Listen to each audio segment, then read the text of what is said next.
Hi guys! Welcome to my vlog, and for today's video magbabox tayo ng mga orders or cakes.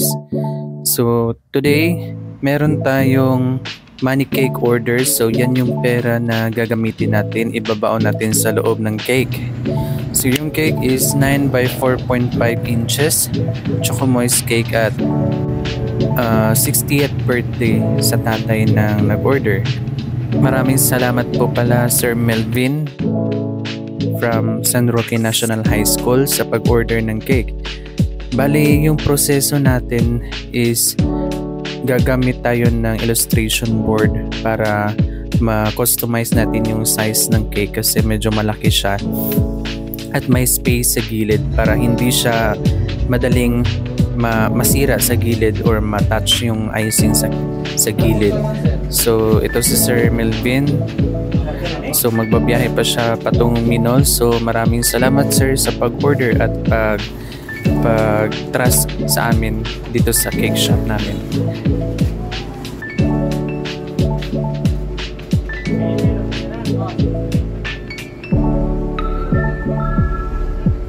So as usual, nagbibigay tayo ng instructions kung paano i-handle with care yung cake kasi yun nga, pag nasira yung cake pagdating sa bahay, nakakawalang gana kasi hindi na siya maganda.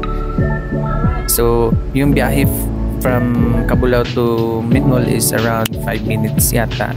So ito yung wedding cake na in-order sa amin. So yung theme is white and light blue lang. 2-layer cake or 2-tier cake. So yun pa din yung proseso natin, gagamit tayo ng illustration board para ma-customize o mapalaki natin yung size ng cake box. Hindi ako gumagamit sa yung ready-made na cake box namin kasi medyo maliit.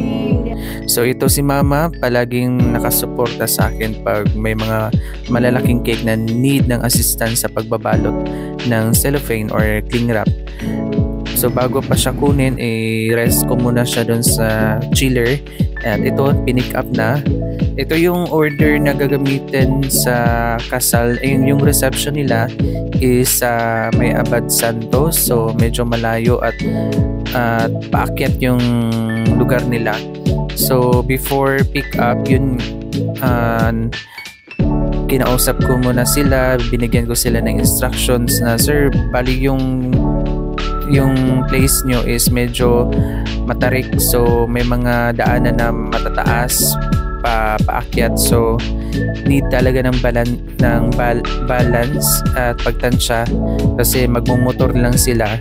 So itong dalawa sila sir is medyo kabado kasi yun nga, gagamitin siya sa wedding, paano kung masisira.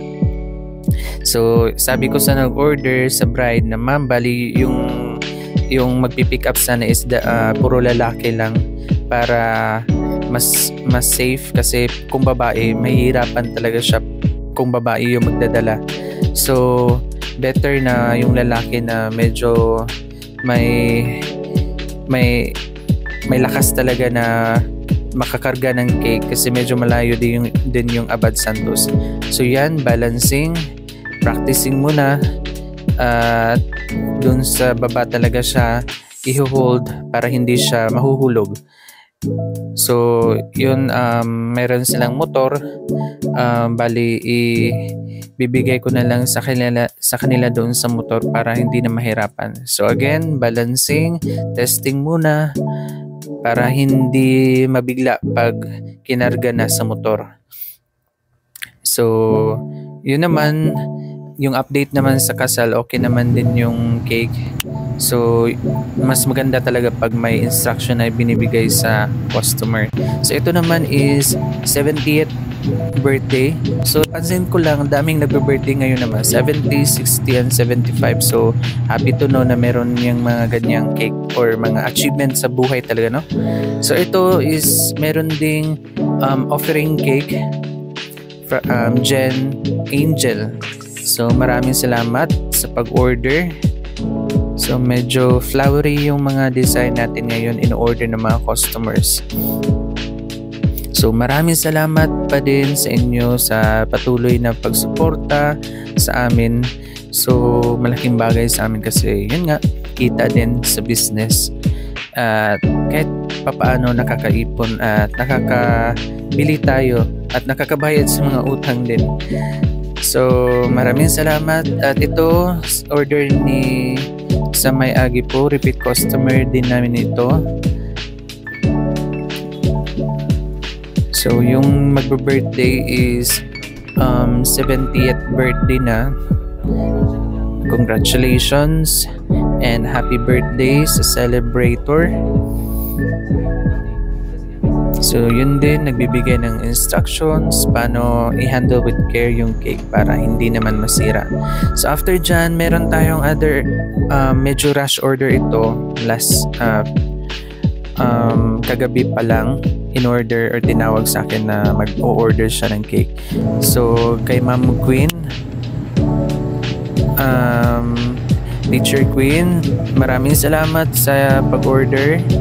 Paw Patrol yung theme para kay Zyrus, ika 4th birthday.